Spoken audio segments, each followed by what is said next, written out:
1학년 전체 250명을 봤을 때 30여 명 정도가 중도입국 외국인 학생입니다. 학년이 낮아지면 낮아질수록 그리고 해가 가면 갈수록 계속 많아지고 있는 실정입니다. 100명 중에 99명이 한국에서 계속 살겠다는 학생이에요. 세금 나가는 게 아까워서 이 아이들에 대한 서비스 제공을 축소한다면 오히려 20년 후, 30년 후에 사회가 감당해야 될 사회적 비용이 더 커질 수밖에 없다라고 생각합니다. 척을 할 때는 언어는 제일 어려웠어요. 그때는 약간 두렵죠. 왜냐면 말도 안 통하고 친구들도 없고 걔네가 한국말 하니까 제가 옆에서 못 알아듣는 거예요. 끼고 싶은데 말을 못하니까 대화를 못하니까 약간 답답해요.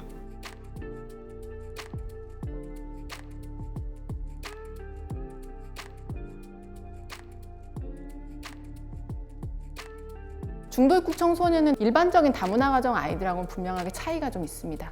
일단 일반적인 다문화 가정 아이들은 본인들이 한국인이라고 생각을 해요. 내가 한국에서 태어났고 한국말을 쓰고 대한민국인으로서의 정체성을 가지고 있는 친구들이고요. 중도입국 청소년은 국적이 한국이 아니에요. 엄마 나라든 아빠 나라든 그런 나라의 국적을 가지고 있고요. 그 국적인 상태에서 한국 국적으로 변경이 되는 거죠. 본인이 나고 자랐던 곳에 대한 정체성이 더욱 강하기 때문에 한국 문화나 한국 언어가 불편하고 어색하죠. 60~70%가 공교육에 다니고 있는 걸로 파악이 되고 있고요. 다른 어떤 연구조사에 의하면 30%만이 학교를 다니고 있다라고 하는 수치도 있는데 반은 학교를 다니지 않는 상황이 되지 않을까. 이주한 아이들이 학교를 가려면 서류가 필요해요. 초등 졸업증명서, 중학교 졸업증명서, 초등 성적증명서, 중학교 성적증명서를 가지고 와야 되고요.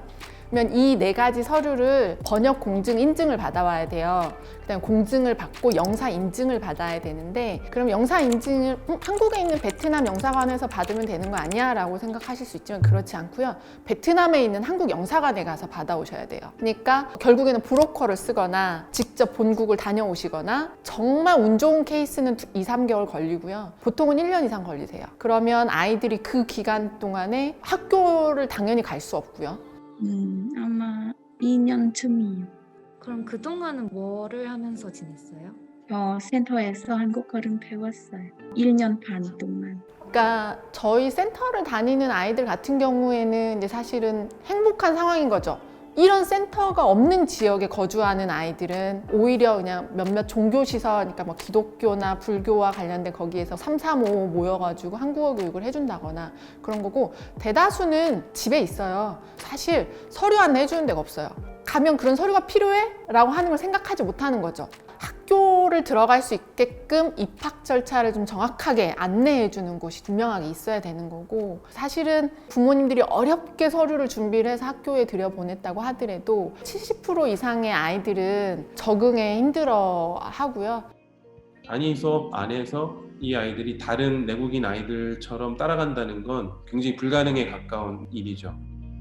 학습 배우차를 논함에 있어서 학생 개개인별로 좀 다른데 평균치를 놓고 봤을 때 당연히 학습이라는 것이 언어를 통해서 이렇게 처리가 되는 부분이 있기 때문에 이 아이들은 문제를 읽는 것 자체가 힘들고 큰 학습 목표를 확인하는 것 자체가 가장 큰 과제예요. 예.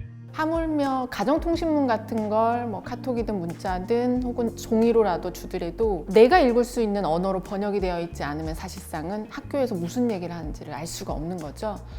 담임교사로서 가장 걱정이 되는 부분은 학습 별손이 이렇게 쌓였던 게 정서적인 부분까지 굉장히 깊이 악영향을 주지 않았을까 이런 생각을 해요. 그러니까 아이들이 저학년 때부터 쌓였던 외로움이나 어떤 자아의 문제나 이런 것들이 이제 문제 행동으로 나타나요. 자연스럽게 옆에는 하는데 나는 못하는, 옆에는 100점을 맞는데 나는 50점, 나는 빵점을 맞는 그런 상황이 계속 반복된다면 얼마나 자기 자신에 대한 자아가 이렇게 삐뚤어지게 이렇게 형성이 되겠어요. 그게 고착화되는 거죠. 비대면 이후에는 그 격차가 더 어마어마해졌다고 보시면 됩니다. 외국인 가정의 아이들은 원격 수업에 있어서만큼은 거의 제로에 가까운 것 같아요.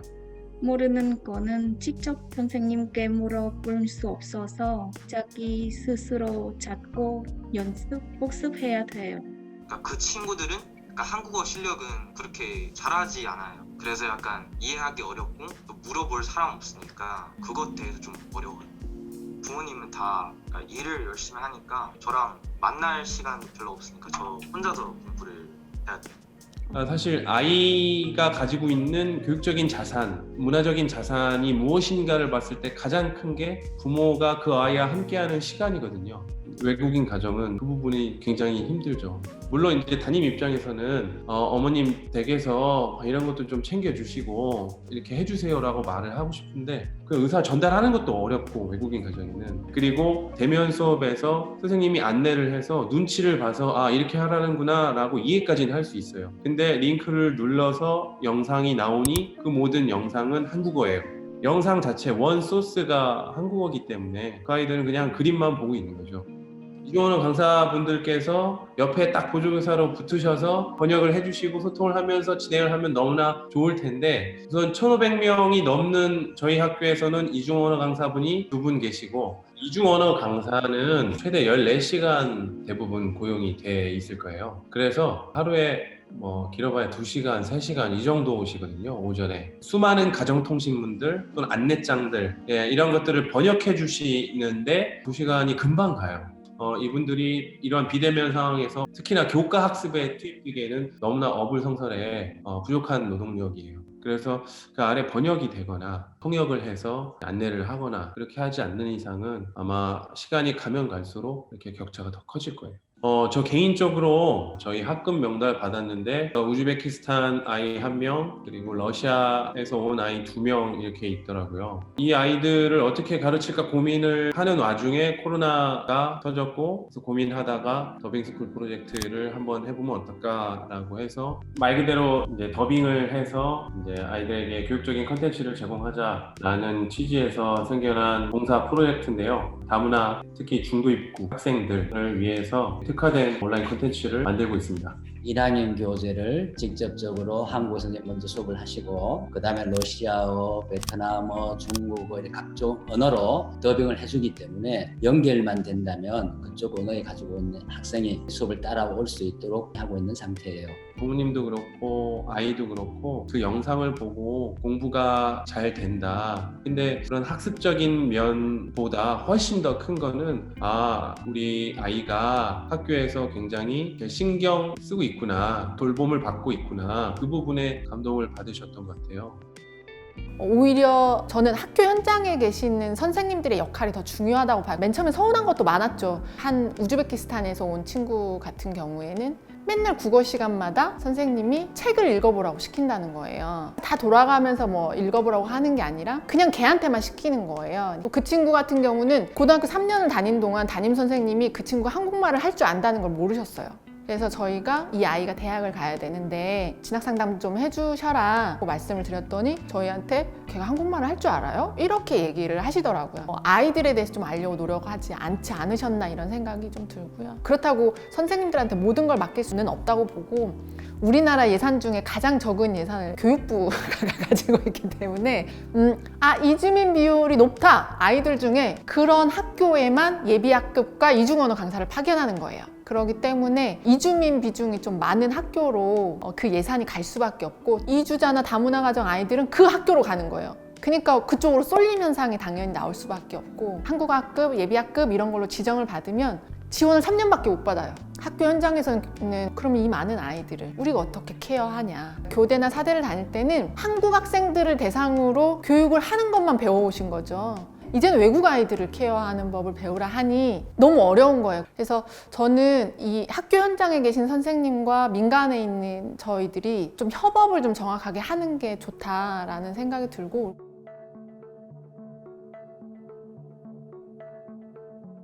외국인에 대한 지원, 이게 조금 생각을 좀 바꿔야 되지 않을까. 우리나라에서 외국으로 간 사람한테는 사실 지원을 해주고 있고 우리나라에 살기 위해서 들어와 있는 사람들한테는 지원을 안 해준다는 말 자체가 조금 문제가 있는 것 같아요.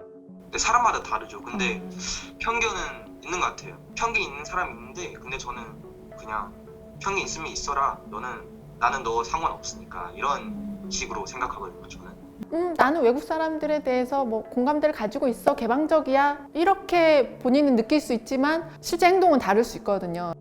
들어와 있는 다문화 학생들, 그다음 외국인 학생들한테 물어보면 100명 중에 99명이 한국에서 계속 살겠다는 학생이에요. 외국인에 지원한다는 것보다는 찾아온 내국인이라고 생각을 좀 바꿔야 되지 않을까 싶어요. 그냥 이방인이다 이렇게 볼 게 아니라 다가온 우리 미래라고 봐야 되지 않겠나 싶어요.